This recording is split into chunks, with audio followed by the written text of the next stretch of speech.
Right now, brothers and sisters, if you are in the house, get on your feet. If you're listening at home, put your hands together for the president and founder of the National Action Network, the Reverend Dr. Al Sharpton.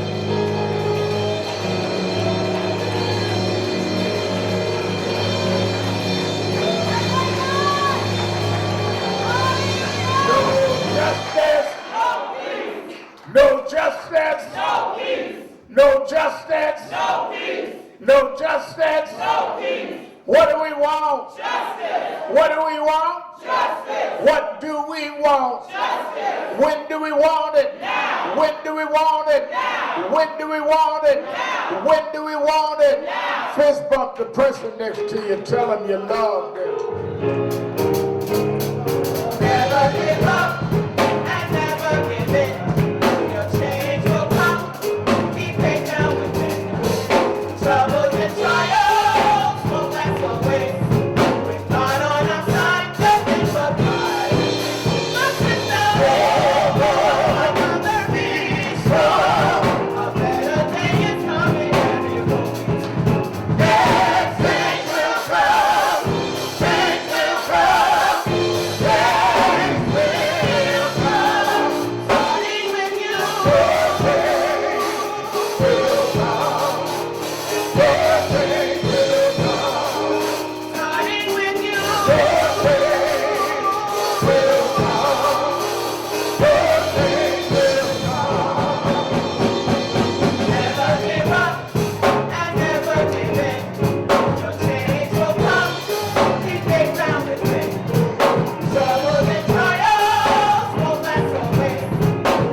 National Action Network Change Ensemble. Give them a big hand.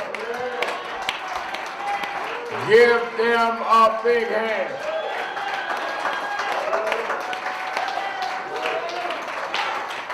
Certainly we're happy to be with you another Saturday morning for the Saturday Action Rally. For you that are here live at the House of Justice, 145th Street and Lenox Avenue in the Village of Harlem. And for you that are listening live on 1190 WLIB AM in New York, and for you watching us live stream at nationalactionnetwork.net, we're happy to be with you another Saturday to give our report on where the action is. Give a hand to our presider, Attorney Michael Hardy. Our musical director, Minister Tyrone Richardson. Give a hand and get a drummer some, Brother Garland, give the drummer some.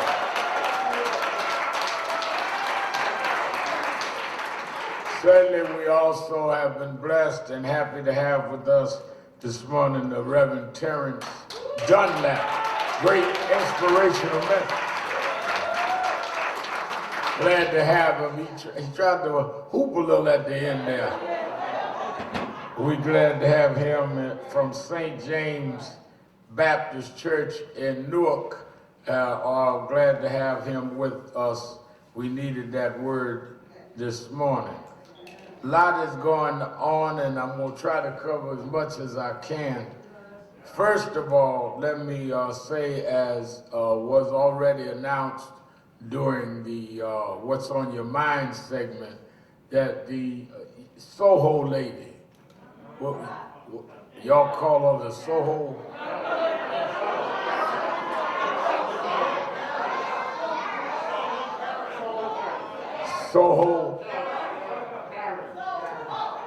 Soho Karen, y'all call her. Well, Soho Karen is on her way back to Soho. Last week, I stood with the parents and Attorney Ben Crump, and as we called for her prosecution and arrest. This is the woman that went and assaulted and falsely accused a 14-year-old young black man for stealing her cell phone. And not only he didn't steal it, but it wasn't even stolen. This was in the lobby of the Arlo Hotel, and we called for a prosecution. I called District Attorney Cy Vance. He met with the family and Attorney Crump and I, and apparently NYPD sent some officers to California, interviewed her, and arrested her, and bringing her back. So this coming Monday at 11 a.m. at City Hall Park, the parents and Attorney Crump and I will be giving another press conference, and all are welcome to join support the family. Let me explain, just because a process starts does not mean you're gonna get justice. Justice is at the end of the process, not just starting the process.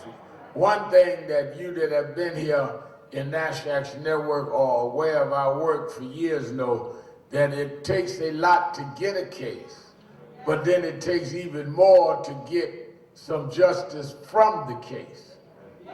It took a lot for us to get Trayvon Martin case with Zimmerman to even be arrested. When we first went to Florida, starting to rally down there, they wouldn't even arrest Zimmerman.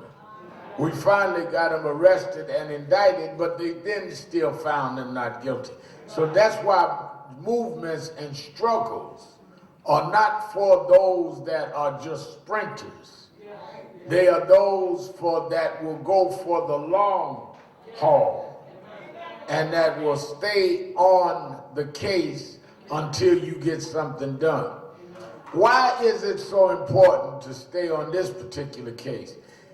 If you allow people to just arbitrarily start accusing people based on the color of their skin of a crime, it may start with this young man, but it'll come to your nephew, your son, your cousin, and you've got to stop it wherever it is raising its head. Let's be real clear about that. You know, if you appreciate and love your freedom and justice to be in your life, you protect it anytime you see it threatened. If you buy a car and something goes wrong with the car, you don't wait till the whole car falls apart. Because you love your car, you go and get it fixed right then. Well, the same thing you should have about your being treated fair in the community. If you see something wrong, you need to jump on it right then.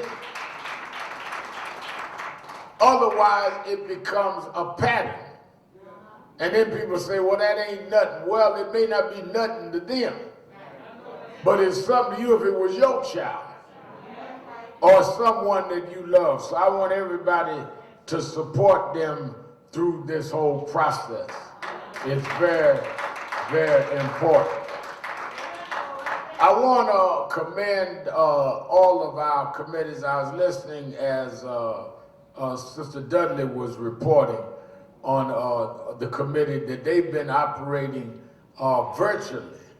That's our deaf club. Have been continuing to do the rally virtually, so those that can't hear can still be part of the rally. And I think, people don't understand, Reverend Dunlap, how diverse National Action Network is. They think that only the little 30 seconds they see on the news or hear on the radio on Saturdays is all we do. But we have a diverse amount of committees, and I'm very proud of the fact that they operate the way they do. Here at the House of Justice, we've got actively over 30 committees, but then we have chapters all over the city and all over the country. And this is our 30th year. And our 30th year, we started in 1991, in March of 91, and in 2 months, we will be officially 30 years old. A lot of things don't last 30 years. And I remember when we started, we were in the middle of the Yusef Hawkins case in Bensonhurst. And now we, 30 years later, are still in the middle of cases. The bad news is that we got to keep fighting. But the good news is that we are still here and able and ready to fight.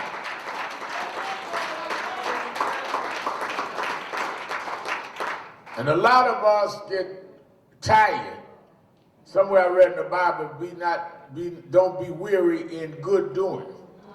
And a lot of us get tired, and many reasons that we get tired is because some of us get involved for the wrong reasons.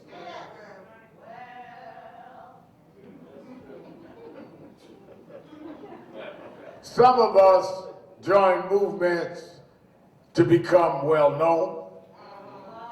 Some of them get in movements because they want to, just get excitement for a moment. Some get in movements because they want to use it to enhance their careers. Think that I can run through here and meet somebody. Sometimes, big shots and politicians go up there. I can get a hookup. I got a text from a guy the other day that was telling me, text me now. I don't even know how he got my text. And text me saying that, he'd been to a couple of rallies and he see that Biden won and he was available to be the ambassador to England or France.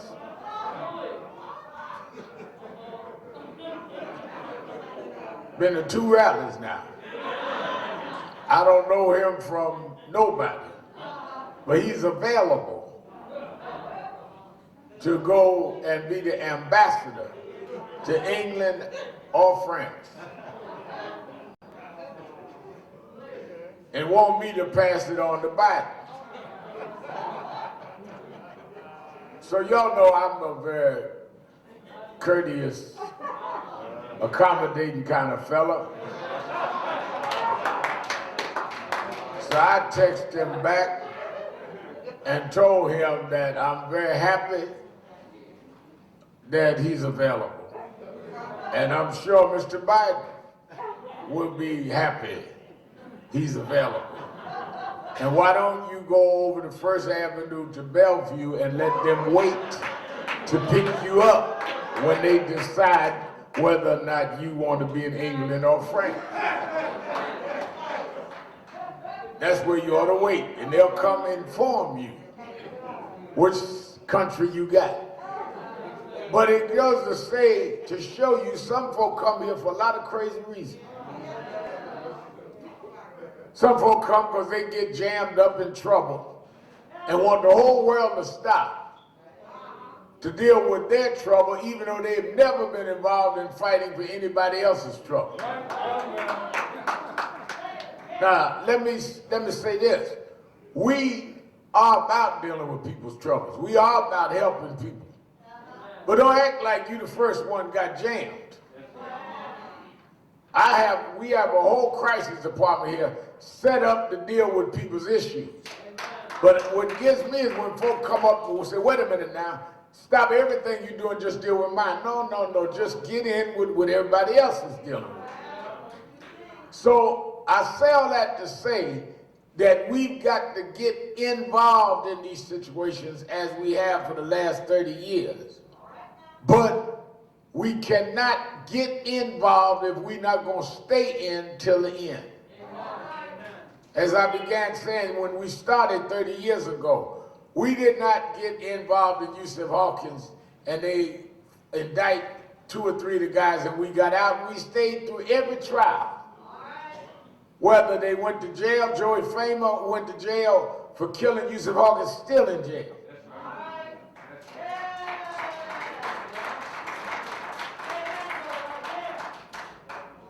And some of them that were prosecuted got off. One of the things that our huddle youth probably would not know, a little nugget of history, is that when Tupac Shakur was put in jail, and his mother had asked Assemblyman Barron and I to go help get him out of solitary confinement. And I went up and we negotiated with the warden and got him out. We found out that when they have the VIP tier, you know, in jail they have different tiers, high profile people on one tier, other people that are more dangerous on another tier. Some of y'all in here been to jail, and y'all know what the tiers are. Y'all sit up here nodding like you learning something. Y'all know what tier y'all was on. And on the VIP or the high profile tier that they had Tupac on, they had Joey Famer. And this is up in Dannemora. And so when Tupac come down to see us, he said to me, Rachel, he said, man, I don't understand. They would come and got me out the cell and said Al Sharpton was downstairs to see me. And got 2 cells from me, said Al Sharpton, and cursed and said I wouldn't be here if it wasn't for Al Sharpton. I said, what's his name? He said, Joey Famer. Tupac did not know till then that Famer was the one that killed Yusuf Hawkins and Benson. So we stayed on these cases. And one of the reasons why we last is folks know if we fight for you, we're not going to leave you or desert you when the cameras are gone. One of the things that I think is the most egregious is these camera-ready activists posing to be chosen for the 6 o'clock news. Or they got a new thing. When I was coming up, they used to have Corey Weiss, the 6 o'clock news, you know, posing to be chosen. Now they got the Instagram activists. They be filming themselves doing activism, just can't even march for posing. Selfie marches.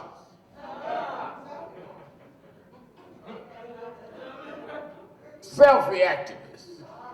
Look at me, I am now marching, I am now relevant, da da da da da. And when the 60 seconds run out, they go to Subway and go home. They ain't got a message, they don't tell you why they marching. They don't tell you the policy. They just take a shot of their marching, say a slogan, and go on to the nearest restaurant if they open, or going home. We must be serious about what we're doing, because the people we are fighting are serious about stopping us from what we're doing.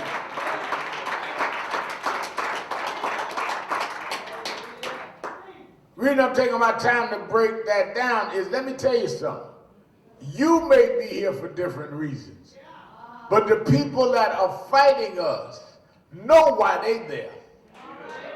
They are determined to try and turn back the clock in this country and keep white supremacy in order. This ain't no joke now. And if this week didn't show you that, I don't know what week will.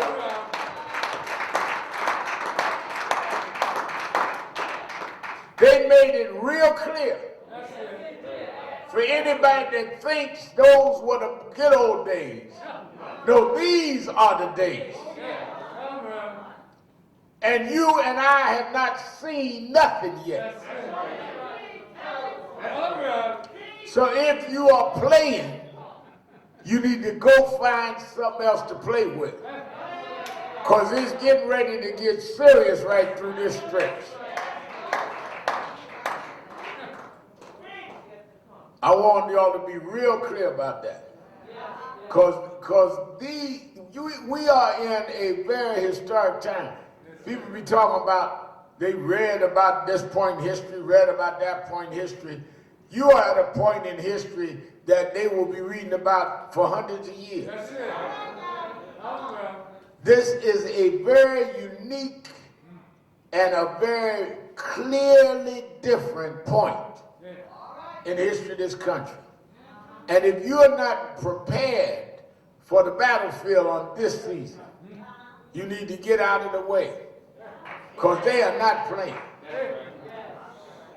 And many of us, I'm really, I tease and I'm joking with some of it, but I'm really trying to help you help yourself. Because they are not intended to take no prisoners here. Let me say this, and I want to get into that message. I want to thank all of our people in Ohio. Give them a hand.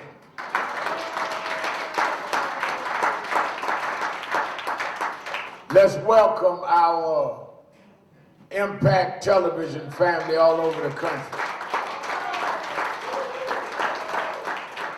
I want to salute the people in Ohio chapters of National Action Network that joined us this week. I did the eulogy for Andre Hill, a grandfather, 47 years old, killed unarmed by police in Columbus, Ohio. And Marcia McCoy, head of Greater Cleveland chapter of National Action Network, and our Cincinnati chapter president, Reverend King, all were there with us at the funeral. This was a man that went to give his neighbor some assistance, came out, got in his car, tried to crank up his car, didn't crank up. Somebody called 311, not 911, not the emergency, 311. Police came, got into it with him, and shot him several times, unarmed. Killed him, talking about they thought his cell phone was a gun. So I went and preached his funeral this week, and we want to continue to fight and support the people in Columbus in their fight for justice for Andre Hill.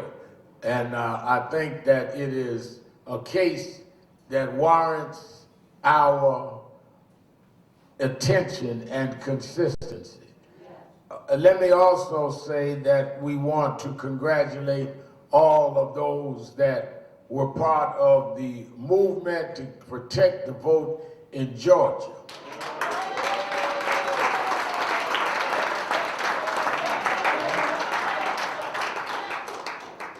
It is no accident that Georgia turned the way it did because of people that protected the vote there. And our chapter there, our office, regional office, Reverend Ron Saylor and Damon Bynum and others that worked trying in a nonpartisan way, saying we're gonna make sure the election is fair. Had chaplains at voting stations. It is important that we protect the vote. Now, one of the things that I want y'all to understand about what Georgia meant, Martin Luther King, Hosea Williams, John Lewis, all of them came out of Georgia and fought for the right to vote. The battle to get the right to vote was not a battle in the House chambers. It was a battle that was fought in the highways and byways of Georgia and Alabama and Mississippi. The Senate and the Congress voted for it after the activists raised the issue. One of the things that I try to tell young activists is that you've got to be committed, because many times you're going to do work that you never get credit for. You create the climate, make the change happen, and those that at the end deal with what happened never even call your name. And they would not even be where they are with the change if it hadn't been for those soldiers on the field that did the work.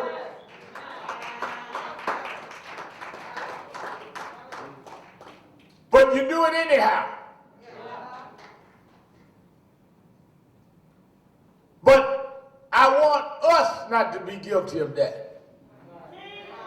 Meaning that as I celebrate the election of Reverend Raphael Warnock and celebrate the election of John Ossoff, I also must remind you that if it wasn't for people like Latasha Brown and Black Votes Matter, and if it wasn't for people out there on the ground, led and organized by Stacey Abrams, those two men would not have won.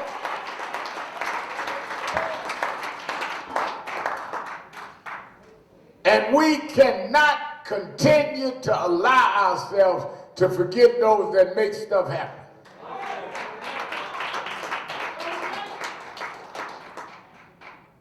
One of the things that was critical about that, I know Georgia well, from when I was young and used to do a lot of things with James Brown, I was in Georgia all the time.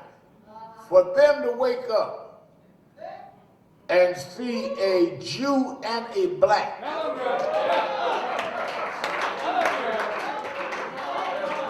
see, a lot of y'all missed that.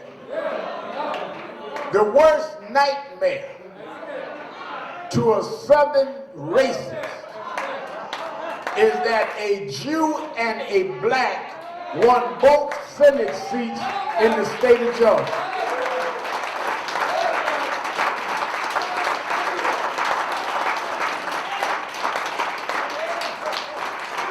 Ossoff is the son of Jewish immigrants.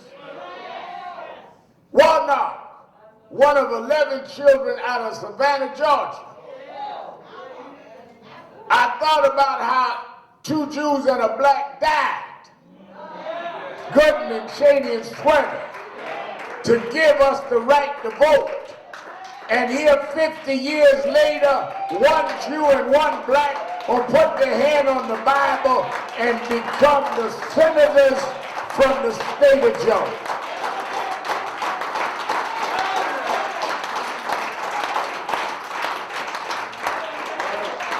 That's why I read Reverend Dunlap, the Bible said, if you're faithful over a few things, I'll make you rule over many. In the state where Governor Lester Maddox chased blacks out of his restaurant with an axe handle, now the restaurants in Georgia are going to have to deal with a black and a Jew and a black woman mayor in charge.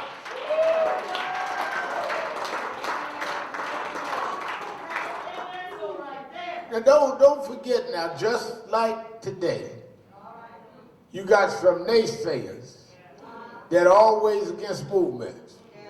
You got naysayers right now in the black community that have what they give the militant test.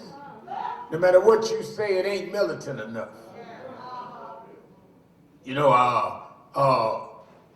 what y'all do is all right, but we need to be more extreme. Well, okay.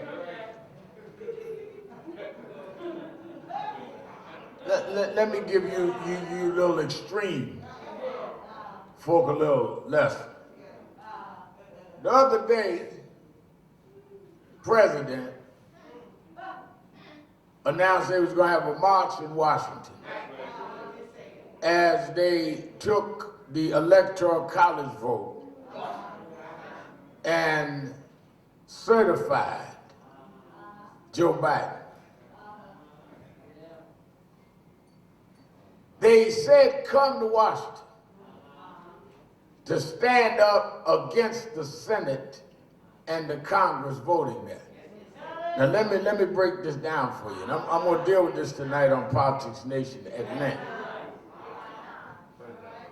You cannot have a rally and a march without going through procedures if you're going to have it in Washington, D.C. National Action Network and I have probably had as many or more marches and rallies in Washington than anybody alive. So I know the procedures. You have to go to the national parks and apply for a permit. That's one. To get your application approved, you have to go and meet with the D.C. Metro Police, the National Parks Police, Homeland Security, and now the COVID-19 board. And you have to give them everything from your projected amount of people to where you're going to do the sound and the stage, how you're going to be COVID protocoled, all of that. The last big march we did in Washington last August, we had to go through all of that to the point where we bought thermometers to take everybody's temperature coming in the march, bought face masks, cost us over $100,000. All of that to get signed off, and never got the approval for the permit until 10 days before the march. That's how thorough it was. And we didn't have the President of the United States. So to have the President coming adds security and scrutiny. Y'all with me? Now we know something about that. When Barack Obama was president, he came and spoke at National Action Network's convention twice. You that were there know they closed the 4 blocks around the Sheraton where we had the convention. Why? Because the president was coming.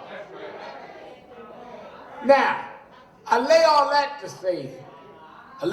out to say, if you got to go through all those procedures to have a march on the federal grounds in Washington, if you got to have all of that when the president's coming, and you have to put up an insurance bond. Attorney Hardy would tell you that we had to put up an insurance bond worth millions of dollars to have a march. Otherwise, you don't get the permit. Then explain to me who made the application for a permit and who said how many people, what route they was going to march, who did all that was required for the insurrection we saw in Washington this week. And are they going to be held responsible for 5 deaths that happened in their march? All this about they didn't know how many people was coming. They had to know. Unless they lied on the permit application. And if they lied, let me talk this. If they lied, then bring them in and ask them how they lied. What kind of policing and intelligence do you have if the president was announcing for days that he was going and they were going to have a march and y'all didn't estimate the crowd? I don't believe that. I don't believe that D.C. Metro and Parks folks Didn't know they were going to have a big crowd. Then they set up the platform with a bulletproof shield in front of Trump to speak. So if you got bulletproof shield, you got all of this, but you say you didn't have enough security? And then he announced that we're going to march to the Capitol. Now, if he announced we're going to march to the Capitol and they didn't have a permit to march and an approved route, then why didn't the police step and say, hold it, this is not permitted, and stop the march? When we left Lincoln Memorial August 28th and marched to the King Memorial, we had to have approved weeks in advance with a route. Ebony Riley heads our bureau in Washington had it signed off, the route we was going to march. I said, let's march in the street. They said, no, y'all going to march through the National Mall. National Mall is where they were the other day. And many of you that were there know that's how we marched. Because that was the route that they approved you to go. Which means the only way they were allowed to leave where they were here in Trump and march is they marched on the approved route. Did nobody stop them? When they got to the Capitol, they started pushing through the barricades and going up in the Capitol. Now, you can't get in the Capitol building without presenting your ID. How many of y'all been to the Capitol with us every year? We do our, y'all got it's your ID. They got to see that you on the list. Then when you go inside, you got to go to a desk and go through the procedure again. How do hundreds of people get up in the Capitol and never was cleared by nobody unless some of the Capitol Police were in collusion with the groups that were doing it?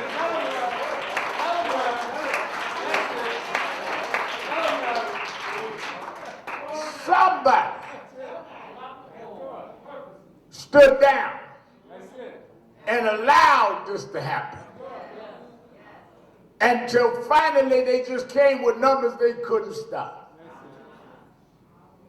You have never seen in the history of this country an insurrection where you had members of the Senate and the Congress hiding under furniture, not knowing if these people were going to come in and hurt them or worse.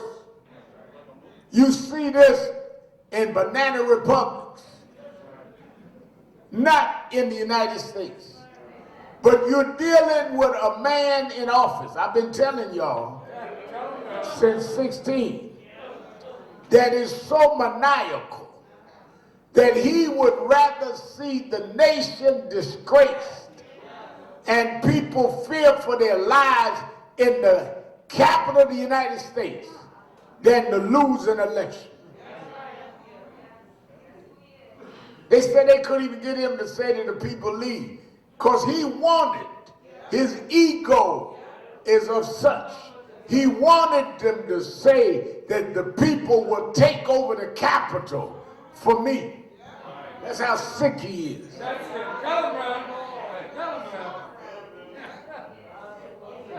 And some of y'all operate that madness that you rather destroy something rather than not have what you think you should have.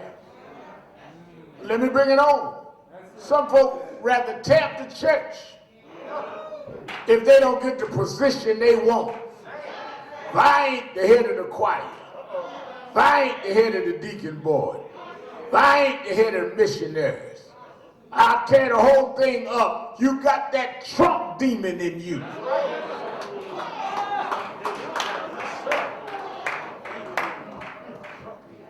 It's my way or no way. Come and join organizations. Get you a little profile. But you don't want to stand for what the organization is. So you try to go off and do your own thing and try to pull down organizations Because you got that Trump demon in you.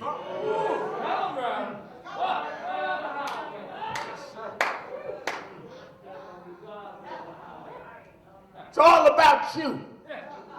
Me, me, me, me, me. Call folk. And all they can talk about on the phone is them. Did you see my Facebook?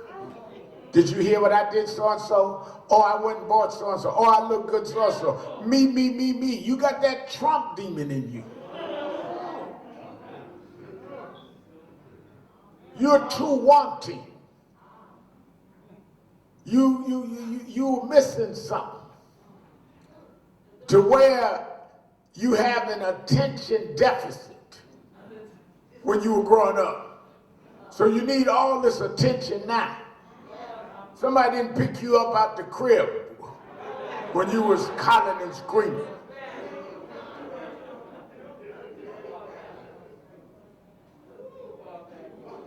Imagine how we look around the world, where you had countries that would depend and trade with this country saying, we can deal with the United States because they're stable.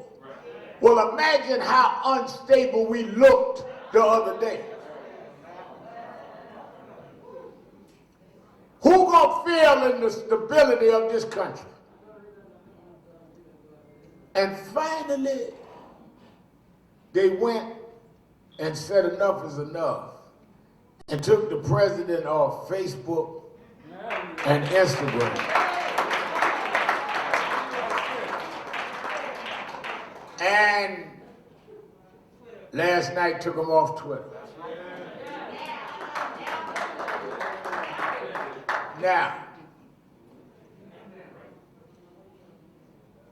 I want y'all to get this. I have been warned. I want y'all to watch this now. Write this down. January 9th, 2021. Gwen Carr will tell you. Give a hand, Gwen Carr, mother of Eric Garner.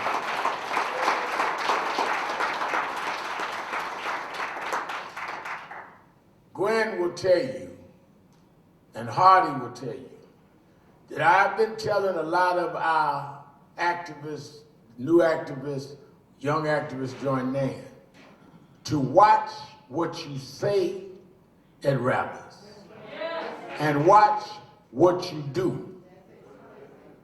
Because some of y'all get out there talking smack, just showboating, talking violence, or condoning it. And you just showboat. You ain't violent, but you want to look more militant than me. Got that Trump demon in you. I know what's wrong with you. But now they're going to use the fact they took Trump off to take you off. I want y'all to understand that now. Because they're going to say, well, if we took the president off, we can't have you calling these, we're going to gather on the corner marches. By any means necessary marches. Watch how they cut both ways now. So those old school rallies that y'all say we have may be the wise school rallies that don't play into the manipulation of how they're going to try to shut a movement down.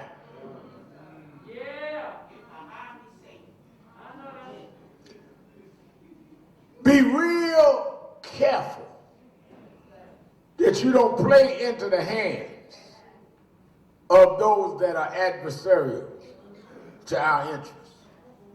Ain't no joke no more. If y'all think that they gonna sit down and take kindly to them taking Trump off and not start pinpointing and running tapes and videotapes on stuff some of the activists said to take them off, then you're fooling yourself. They getting ready right now to try and come back with, well, this one said this and this one said that, and take everybody down. That's why some of us Reverend Dunlap, that understood that you got to stay in the center of having the moral authority to fight this fight. Ain't that we're not angry, but there's a difference in being angry and going mad. Mad folk can't fight because you are out of control. They announced this week who Biden is going to nominate as Attorney General, Judge Garland. And Christian Clark and Vanita Gupta. Well, I would have gone to Columbus, Ohio, and spoke and did the eulogy at Andre Hill's funeral as I did. I could have got up there and threatened to burn the town down. Looking at his body gets you angry enough to say something irresponsible. But then I can't go take Andre Hill's case to Judge Garland and Vanita and them, because they don't let folk like that in the Justice Department. So do you want justice? Or do you want to see yourself on Instagram to see how many followers you get for making a fool out yourself? Well, you know, I like so-and-so because they say what I feel. Well, if you're going to be effective, sometimes you got to watch your feelings and what you say. Because leaders are to take people's feelings and make them effective in terms of presenting to get justice for them. You are not just a conduit. You are an orchestrator of strategies to get something done. Difference between being a microphone and being a speaker. Microphone is what I speak through to get you to hear me. But having a speech means I got to prepare and study. So I got something to say. Some of y'all are just filtering nonsense with no thought and no strategy. And if you love your people, you would take them more seriously than that.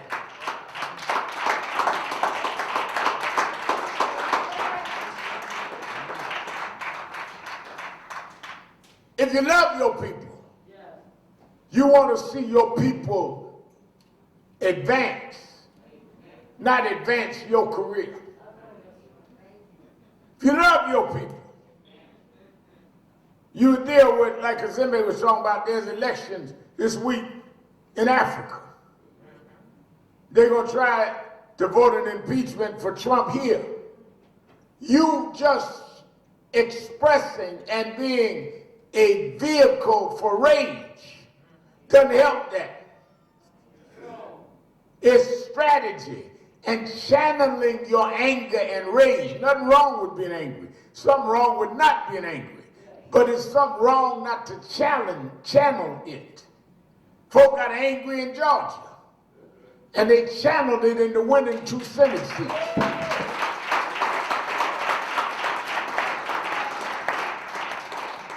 Folk got angry in the United States and voted Trump out. They got angry hiding up under them desks this week and gonna vote to impeach him in the House this week.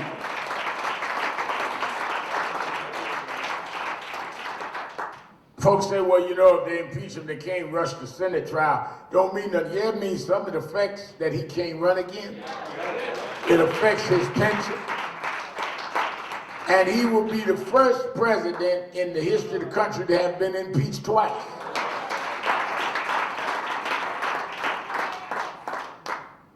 He needs to leave in total disgrace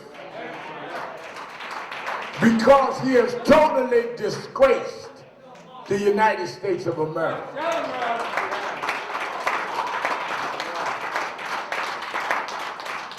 And I can say right here from this platform every Saturday morning, I used to warn y'all that James Brown's favorite scripture, Godfather's soul, 37th Psalm, fret not thyself because of evildoers, neither be thou envious against the workers of iniquity. And I kept telling y'all that David said in the song, because they will soon. He didn't give a date, he didn't give a timetable. He said they will soon be cut down and wither as the grass. And y'all thought I was, well, you know, Sharpton's a preacher, just talk about something. I sat there for 4 years. Trump tweeted I was a con man. I'll ain't this, I'll ain't that. I didn't get back on Twitter and cuss. I just waited on soon.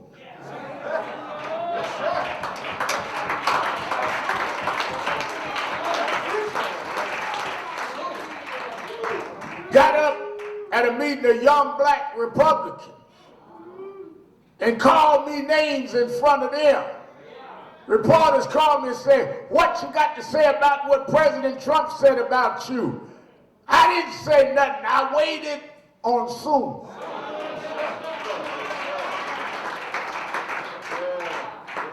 Right-wing supporters of Trump lied and said I caused Crown Heights when I wasn't even there. I caused this, I caused that. When I was younger, I'd fire back. But I didn't even respond. I was waiting on soon. But I got up early this morning and looked at my phone, and it said Twitter took Trump off. The same Twitter he tweeted against me. And I knew early this morning on my way to the gym about 5 o'clock that soon had showed up.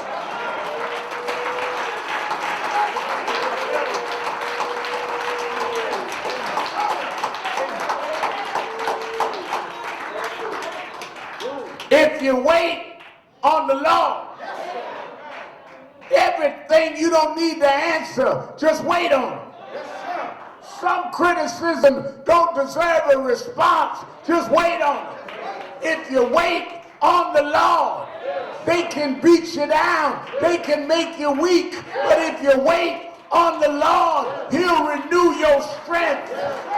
You can mount up like an eagle. You can run and not get weary. You can walk and not faint. If you hold on, soon it'll show up.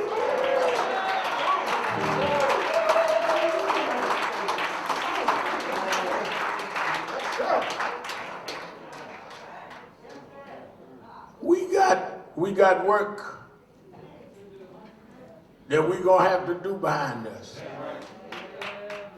It's going to be some dangerous days. Because those that with this Trump demon are angry now. That's right. They ran Graham through the airport yesterday. They running senators and congress people. People like me been told, be careful where you go. You go see some craziness. But through it all, we got to keep our eye on the prize. Affordable care got to be maintained. Voting rights got to be maintained. Police reform. I don't believe that God brought us this far. Let me tell you something. People talk about the Passover. Those in the Jewish and Christian faith believe in Passover.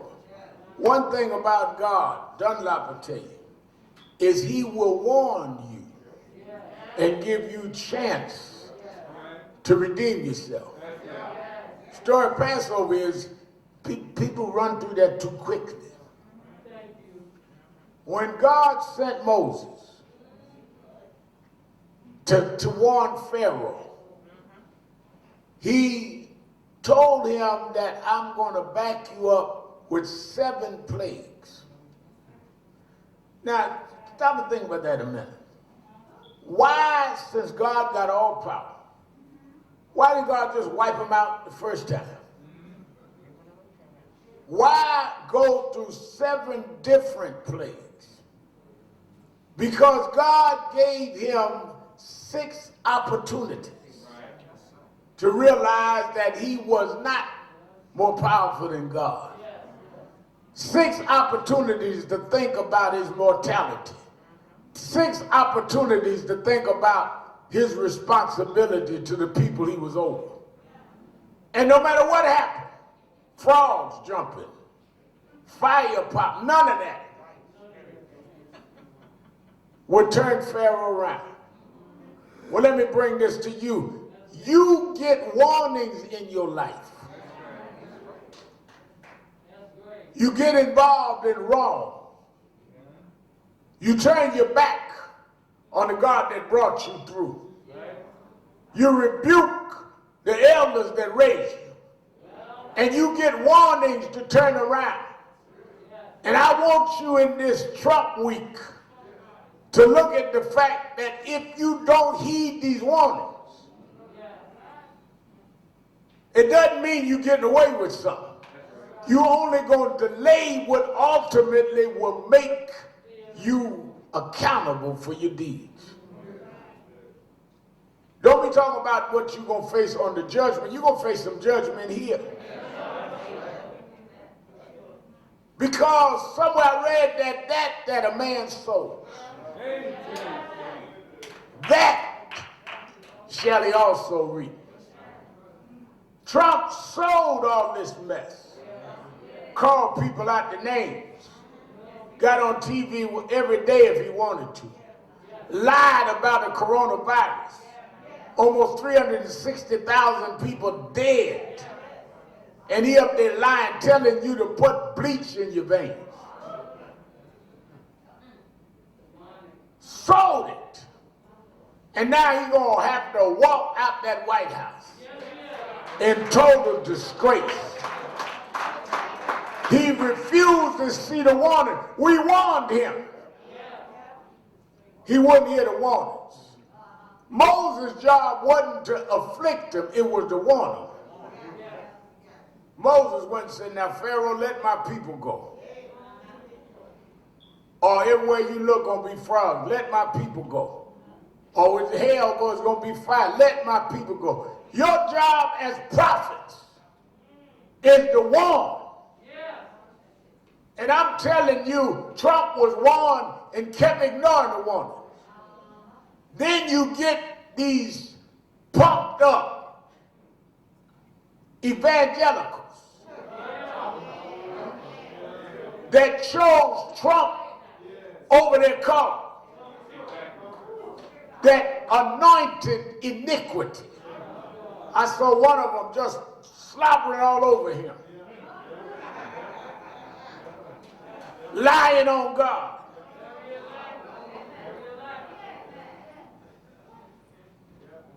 Somebody called and said to me, Reverend, what you think about so-and-so evangelical leader? And one of them said that he's going to be this, and God told her that. I just said, don't worry about it, soon going to show up.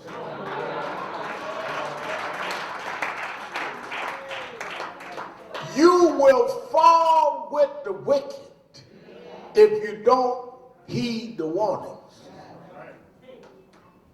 That's why I'm glad Biden won, but I'm going to be on Biden and on Harris. Because I'm not called to serve a president, I'm called to serve a mighty God.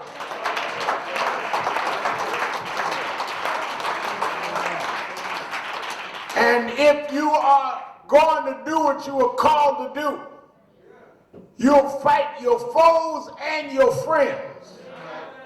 If they're wrong, you got to tell your friends they're wrong. Some of y'all got friends called, look here, I'm getting ready to do something wrong, just cover me. No, don't call me. I don't cover wrong. Rebel, you got my back? No! Shouldn't have told me.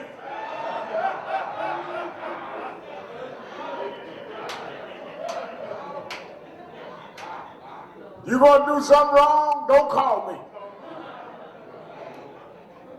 Get $1 and retain Hardy. Give him $1, say you my lawyer. Because a lawyer can't testify against you. Don't call me, don't tell me. You are not called to cover wrong. I remember we be in meetings at the White House, and some things be wrong, and folk wouldn't say nothing, because they just glad to be in the White House. God didn't put me in, I wasn't supposed to be where I could have access to the White House. Come out of a broken home, raised on welfare in Brownsville. I wasn't supposed to be sitting up in the White House. So I had enough sense to know that God must have put me there. So I'm going to speak to what he put me there for. Even if I don't get back in, I certainly will have spoke what I was supposed to speak while I was there.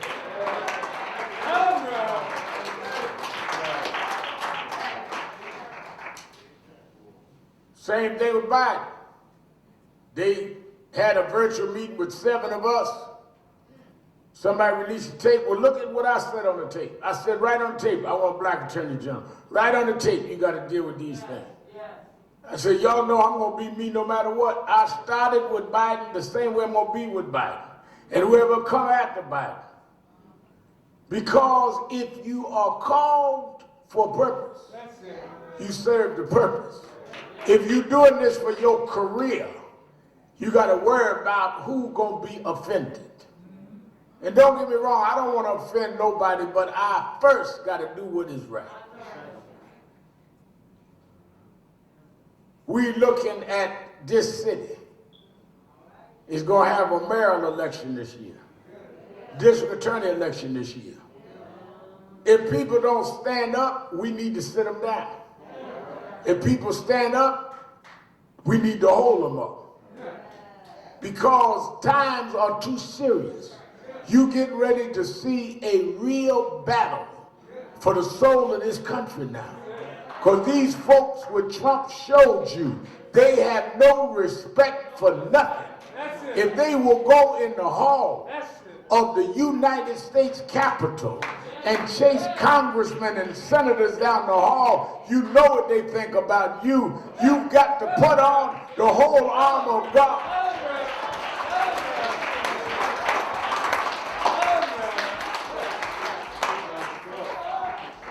If you don't put on the armor, you can't withstand this fight.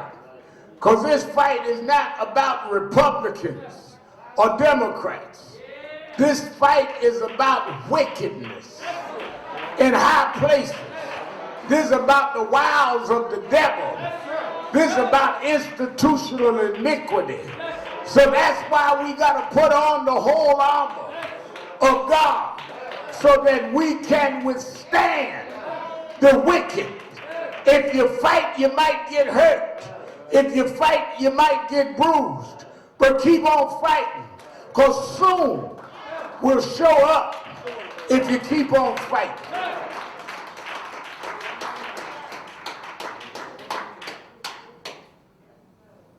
Faith is necessary for warriors. Because there comes a time in every battle when you don't know whether you're winning or losing.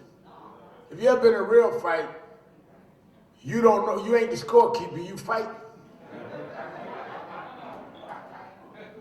That's why they have trainers in your corner. So when you go back to the corner, he can tell you whether you're doing good or bad. Because if you're in the middle of the fight, you don't know if you're winning or losing. Somebody got to tell you, you ahead, you behind. Because sometimes you can think you're doing all right, and you losing. So you need faith to keep fighting when you don't know how well you're doing or not. And that's why everybody that has advanced us had faith to see what they couldn't visualize physically, but could visualize psychologically. What do I mean by that? I see sitting here today, Keisha Sutton James, her grandfather, Percy Ellis Sutton, was the borough president of Manhattan. Now, when Percy was borough president, the borough presidents had more power. They were on the board of estimates. Few of you older folk know about when they had the board of estimates. You know, Hardy and them know about that era, when I was in daycare.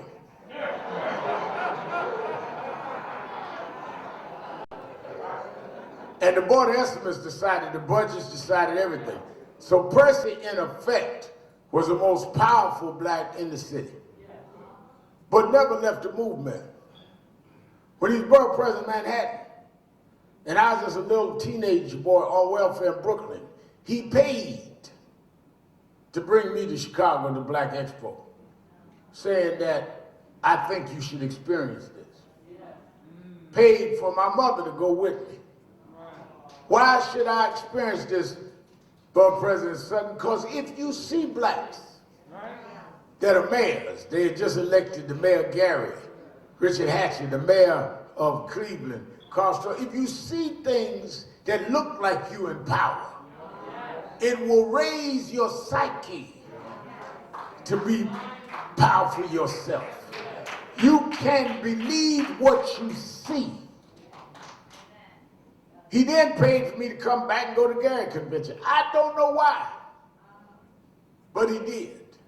Last night I was on a Zoom party for Clarence Jones' birthday, 90 years old. He was one of Percy's partners when they bought the Amsterdam News. These are people that saw things that wasn't there, but they had the vision to see what they could make a reality.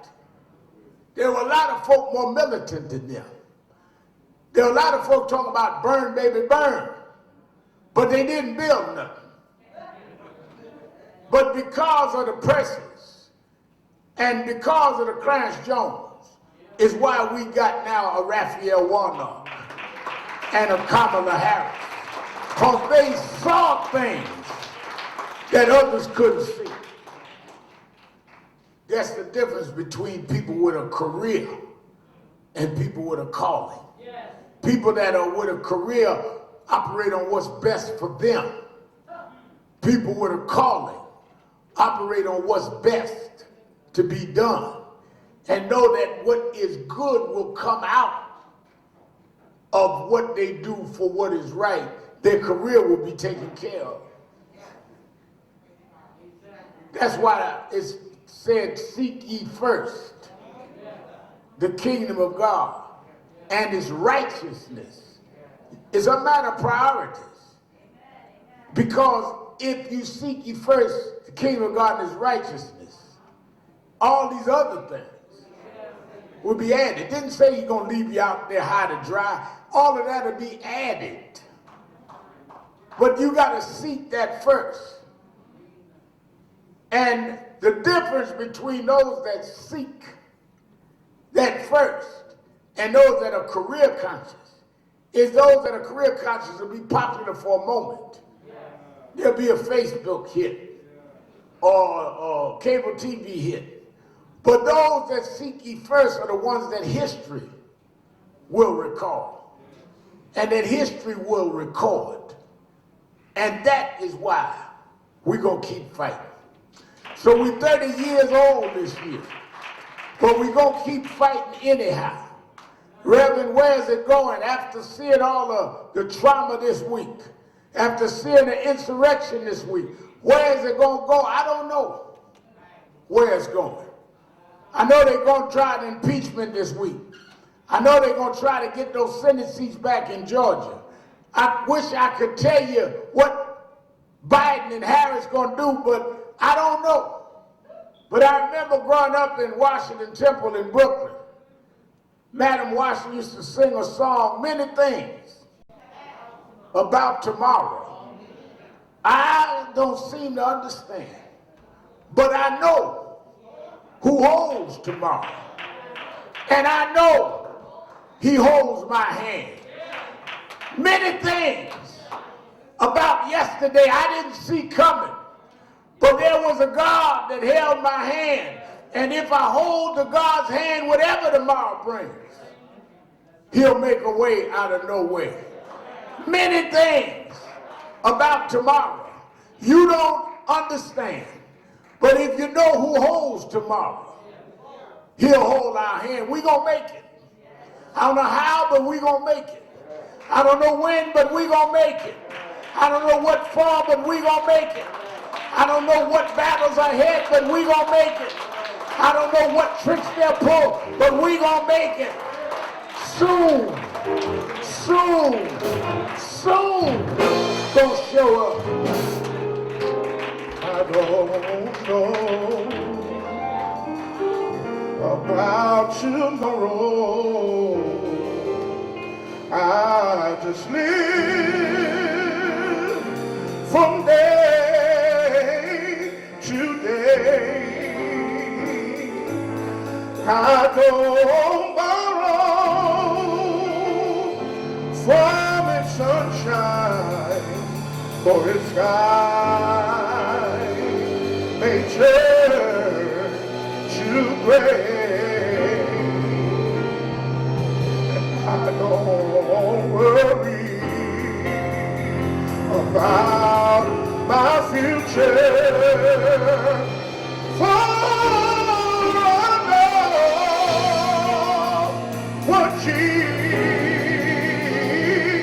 Jesus said. Yeah. And today he walked beside me, for he knows what life I dread. Many things about tomorrow I don't seem to understand, but I know who holds tomorrow, and I know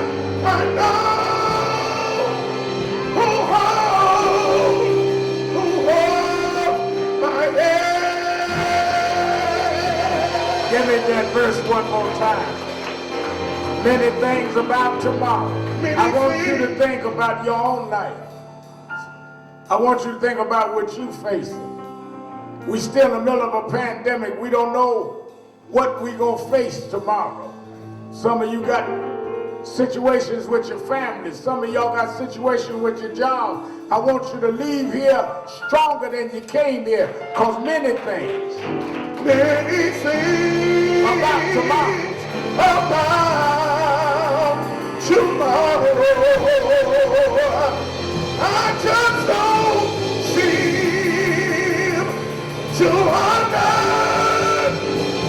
understand, but I know who holds my tomorrow, and I know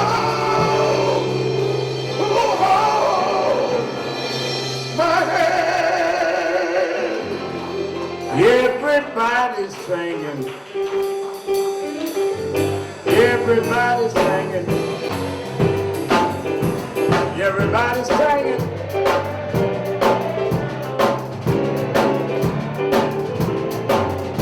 Everybody's singing. Everybody's singing. Everybody's singing.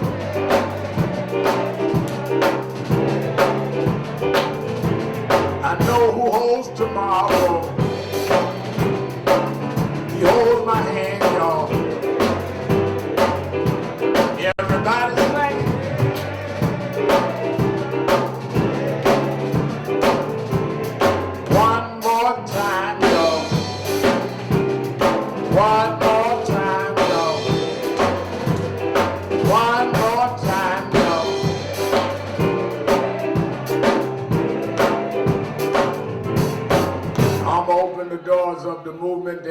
someone here today that never joined National Action Network. You hear us on the radio, you see activity on TV, but you never became a part of this organization. No better time than right now to come down to me and let me sign you up. If you're listening on WLIB, you can call in at 1-877-626-4651 and join on the phone. But if you're in the auditorium, don't walk out without becoming a member of this organization. Just come to me right now. Everybody's singing. Come on. Everybody's singing. Everybody's singing.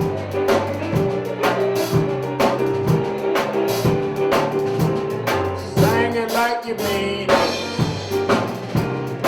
Singing for justice. Singing for freedom. That's right, come on. Everybody now. Everybody sing. Everybody singing.